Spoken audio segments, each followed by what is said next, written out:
alladzi arsala rasulahu birahmah. Wassalatu wassalamu ala sayyidina wa habibina wa syafi'ina wa maulana Muhammadin sallallahu alaihi wasallam, asrafil anbiya wal mursalin, amma ba'd. Wonten ngersanipun para masyayikh, wonten ngersanipun jami'us u'asa tanfidiyatan wasuriyatan ingkang tansah kula cadhong-cadhong menggah manfaat ilmu saha barokah doanipun. Boten kesupen wonten ngersanipun para sepuh bini sepuh ingkang turu kinabekten. Boten kesupen wonten ngersanipun sedaya enjang-enjang jajaran bangsa melangi ingkang tansah kawula tresnani. Sepidah monggo kita munjukaken doa syukur kita wonten ayunan dalem Allah Subhanahu wa taala biqaulina alhamdulillahi rabbil alamin. Shalawat salam mugi tansah kunjuk wonten ayunan dalem junjungan kita Nabi Agung Muhammad sallallahu alaihi wasallam ingkang estu-estu kita tenggo menggah syafaatipun wiwit kita wonten dunya punika dumugi samangke wonten yaumul ba'ats. Amin Allahumma amin. Alhamdulillah wonten kesempatan dalu punika kawula warga sesarengan panjenengan sedaya ndherekaken kanthi niatan ngaos sareng-sareng selapanan ahad pon bangsa Melayu ingkang alhamdulillah kesempatan dalu punika kala waket mawak wonten ngaos panjenengan sedaya. Mugi-mugi niatan kita sedaya saking dalem dumugi marang panika panggonan estu klebet amal ingkang saleh, amal ingkang dipun tampi lan dipun ridhoni dening Allah Subhanahu wa taala. Estu niki wau kedadaan kawula dipun hubungi kaliyan lencan pihak penasehat bangsa Kiai Askan nembe wau jam gangsal. Kula estu nyuwun donge ingkang kedah ngisi niku beberapa penasehat ingkang dereng nate ngisi kabur kawula ngisi wonten dalu punika. Mendikane Bapak Daul Azka namung kiwan Bapak Kiai Haidar atau Gus Haidar, tapi piyambake sanjahe mboten kersa, tapi nyatane nggih kersa rawuh. Donge niki cok badal kula niku badal holat.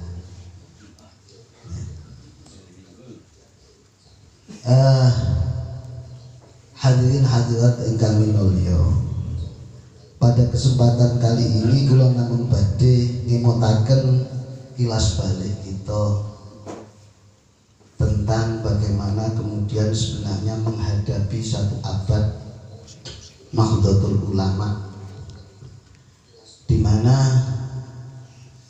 kedahipun kita nilik malih datang sejarah perjuanganipun para masyayikh, khususipun Hadratus Syekh Simbah Kiai Hasyim Asy'ari. Mau tidak mau diakui ataupun tidak bahwa kemerdekaan bangsa Indonesia menika boten lepas saking kiprahipun para masyayikh. Sekedhik wonten hikayah bilih pada bulan Oktober tahun 1945, di mana kemudian bangsa kita baru dimerdekakan pada tahun 17 Agustus. Jadi kalau menilik niku usia kemerdekaan bangsa Indonesia nembe seumur jagung, karena belum sampai dengan 1 tahun itu datanglah proklamator kita Insinyur Soekarno sowan datang Romo Ki Haji Hasyim Asy'ari di Jombang. Itu bertepatan pada tanggal 8 Oktober, di mana kemudian pada waktu itu ada kegamangan, kegelisahan yang luar biasa melalui intelijen negara yang masuk kepada Soekarno bahwa kemudian nanti akan ada boncengan Belanda untuk masuk ke Indonesia melalui pintu Surabaya, sehingga dalam kondisi seperti itu Soekarno memberanikan diri untuk bertanya kepada Mbah Hasyim Hadratus Syekh Simbah Kyai Hasyim Asy'ari, terus pundi niki kiai hukumipun untuk melawan penjajah. Di saat itu pula kemudian Mbah Hasyim Asy'ari tepatnya ini kula pikantuk hikayah niki ketika dulu saya sempat sowan kepada Gus Solah. Beliau mengatakan bahwa tepat di tanggal setelah tanggal 8, tepatnya tanggal 13 sampai 14 niku Mbah Hasyim sampun ngempalaken sedaya ulama kisaran di Jawa Timur. Kalau dalam hal ini saat ini mungkin kita bisa katakan dengan pengertian Mbah Hasyim buat LBM lah, lembaga Bahsu Masail namanya. Dan kemudian pada waktu itu diputuskan bahwa apa yang dipertanyakan atau apa yang ditanyakan oleh Soekarno dijawab oleh Mbah Hasyim Asy'ari dengan jawaban yang tegas bahwa setiap penduduk yang di kawasan 85 kilo itu hukumnya fardhu ain untuk menolak penjajah. Ini yang kemudian memunculkan jargon yang disebut dengan hubbul waton minal iman, atau sering kita sebut dengan cinta tanah air sebagian daripada iman. Dan kita saat ini sering kita jelaskan dengan nasionalisme atau nasionalisme merupakan sebagian daripada iman. Jargon inilah yang kemudian mendasari bangkitnya atau kobaran-kobaran semangat untuk tetap mempertahankan bangsa Indonesia, sehingga muncullah kemudian apa yang disebut dengan peristiwa besar 10 November, di mana hal ini kita harus ketahui itu semua adalah atas inisiasi daripada Hadratus Syekh Simbah Kyai Hasyim Asy'ari. Artinya bahwa bangsa ini tanpa peran para alim ulama, tanpa peran para kiai, ini belum bisa dikatakan merdeka dulu. Jadi andil besar daripada peran alim ulama itu adalah bagaimana mengentaskan bangsa ini kemudian menjadi bangsa yang istiqlal, bangsa yang merdeka. Dan niki diakui atau tidak, memang itulah sejarah yang sebenarnya. Karena semenjak itu memang ada penghapusan sejarah ini, di mana kemudian di masa 32 tahun yang dikuasai oleh Orde Baru, Soeharto sengaja untuk menutupi itu. Kemudian yang dimunculkan adalah sejarahnya Bung Tomo dan lain sebagainya. Tapi resolusi jihad ini tidak. Baru kemudian setelah pemerintahan Jokowi inilah kemudian muncul betul apresiasi pemerintah, walaupun terlambat, namun ini adalah sebuah terobosan yang luar biasa kita harus mengapresiasi ternyata pemerintahan kita saat ini mampu mengembalikan sejarah pada relnya, bahwa sebenarnya yang betul-betul memberikan kontribusi besar adalah Hadratus Syekh Syekh Kiai Hasyim Asy'ari dan para alim ulama sebelumnya. Maka akhirnya dalam pemerintahan Jokowi kemudian muncul dinisbatkannya Hari Santri tanggal 22. Niki apresiasi pemerintah kepada pergerakan yang dijalankan oleh para alim ulama dan santri-santri yang dulu. Oleh sebab itu, ketika kemudian kita tahu semua bahwa sedemikian rupa perjuangan, sedemikian rupa hebatnya ikhtiar para masyayikh kita, maka kita sebagai generasi penerus daripada Nahdlatul Ulama ini mestinya kita harus mempunyai satu titik berangkat perjuangan yang nyata. Oleh sebab itu, ketika tadi Pak Azka atau Kiai Azka itu meminta saya untuk mengisi di dalam malam ini secara langsung ketepatan 1 bulan yang lalu untuk menimbang atau untuk menghadapi muktamar ini, pula iseng-iseng juga menulis.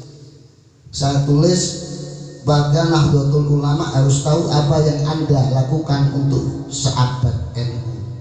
Ini tulisan saya dan memang orisinil ya, dari apa yang kemudian saya pikirkan untuk NU ke depan. Di saat ini saya ingin sedikit untuk menjelaskan bahwa kalau kemudian warga Nahdliyin yang begitu banyak hanya dijadikan satu dalam metode perjuangan, ya enggak cukup.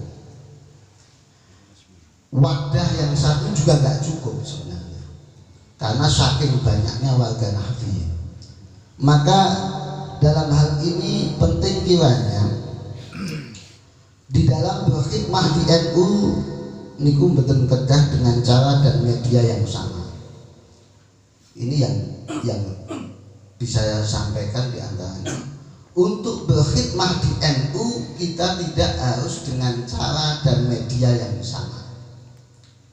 Maksudnya bagaimana? Karena warga Nahdlatul Ulama itu terlalu luas ketika hanya dihimpun untuk satu media atau satu gerbong perjuangan itu tidak mencukupi. Oleh sebab itu, satu penting kiranya kita untuk menjalankan hikmah kita harus kilas balik sebenarnya apa yang kemudian diperjuangkan oleh muassis kita, para pendahulu kita, para pendiri Jamiah Nahdlatul Ulama itu berangkat dari mana.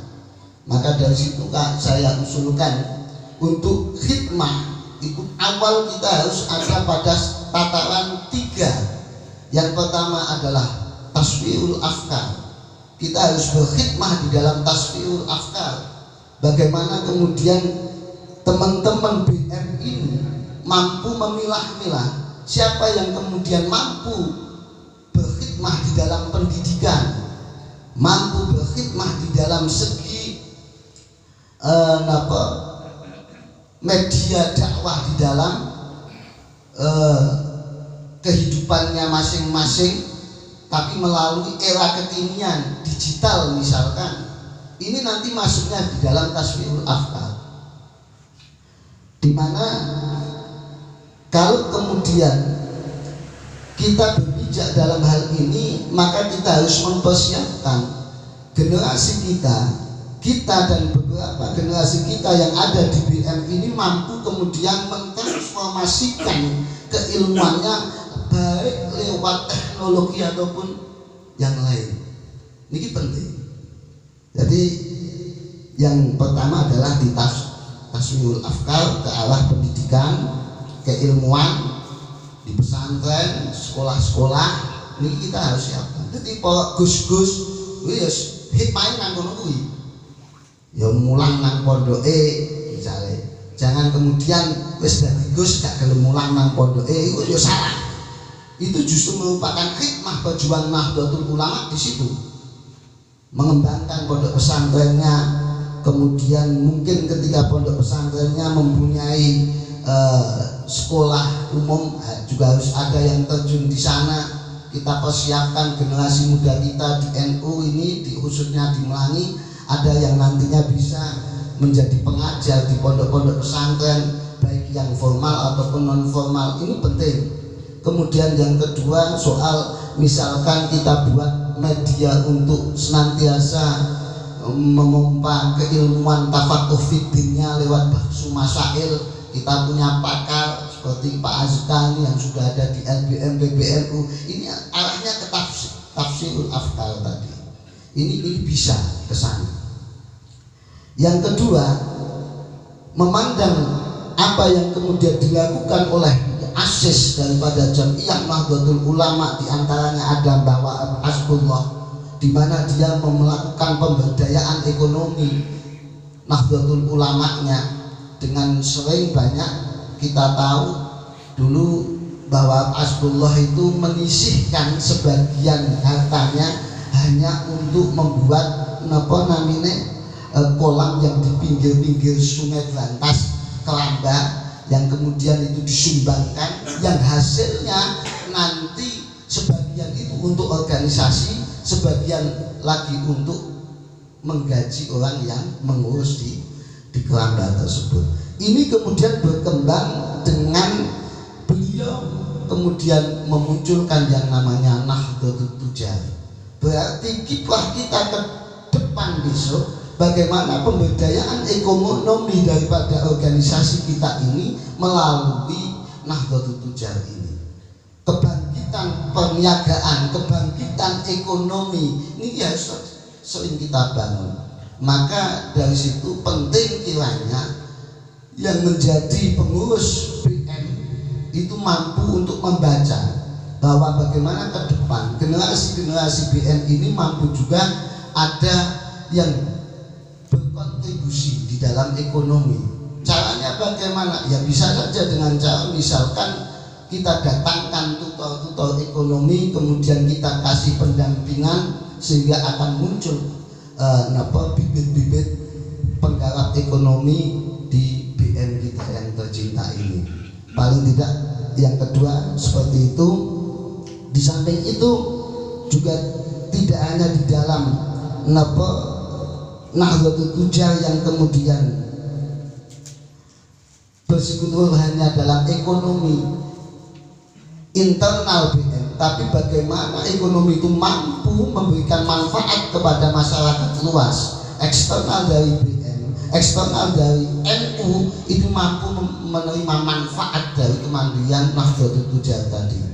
Yang ketiga, ini sudah kita lakukan tapi harus kita rapikan lagi, yaitu yang ketiga adalah Nahdlatul Wathon, di mana dalam Nahdlatul Wathon ini kita mesti berada pada kalangan proses keamanan, kemudian banser dan wanser dan lain sebagainya. Ini masuk jurusan Nahdlatul Wathon. Kecintaan kita kepada negeri, maka penting kita juga mengkader beberapa generasi kita untuk senantiasa ikut di Klatsar dan lain sebagainya di dalam naungan banser ataupun setingkatnya.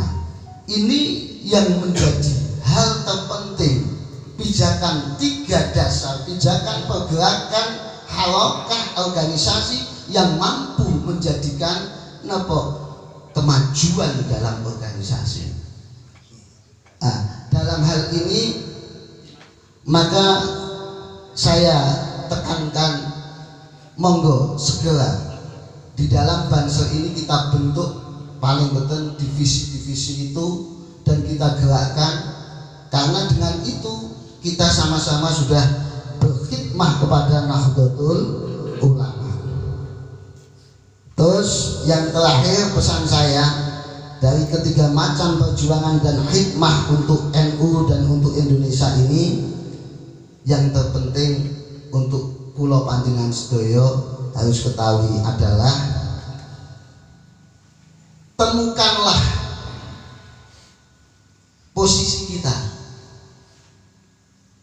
sebenarnya posisi kita ada di mana di tiga uluhiyah harokah tersebut.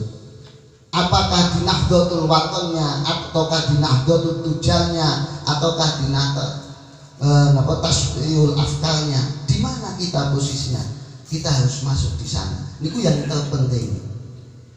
Karena yang diperlukan niku sinergitas semuanya. Jangan kemudian nyon ngapunten. Yang terpenting di dalam NU itu kan pentingnya sebuah kerja sama atau sinergitas, kolaborasi antar warga NU yang saling menghormati, mengayomi, menyayangi, menguatkan dan gotong royong dalam harmoni Nahdlatul Ulama dan Simponi Nusantara. Ini yang terpenting. Tiada artinya pengurus struktural Nun Sewu Kados Gus Baru ini wae Surya, pengurus Surya MBC struktural beliau, tapi tanpa dukungan jamaah yang kultur yang betul jalan. Begitu juga jamaah tiada artinya tanpa adanya pengurus struktural. Oleh sebab itu, jika Anda adalah pengurus NU, nih nyun sewu Gus lan sedaya rencang-rencang para kiai yang menjabat di struktural.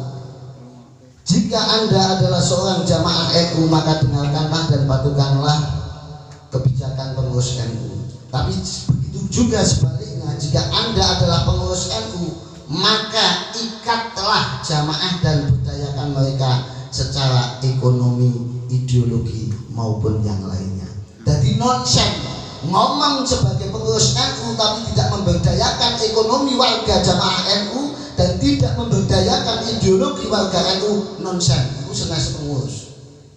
Pengurus NU adalah pengurus yang mampu memberikan dharmanya untuk pemberdayaan ekonomi warga dan mengideologikan ideologi ahli sunnah menancap pada ideologi warganya. Niku adalah pengurus NU.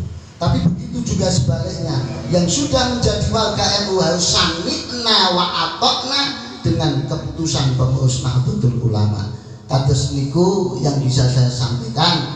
Mugi bermanfaat bagi pribadi kula lan panjenengan sedaya, mboten sak kata-kata, karena sama saja kita sudah ketahui ketika kita itu adalah NU, maka darah kita adalah darah NU.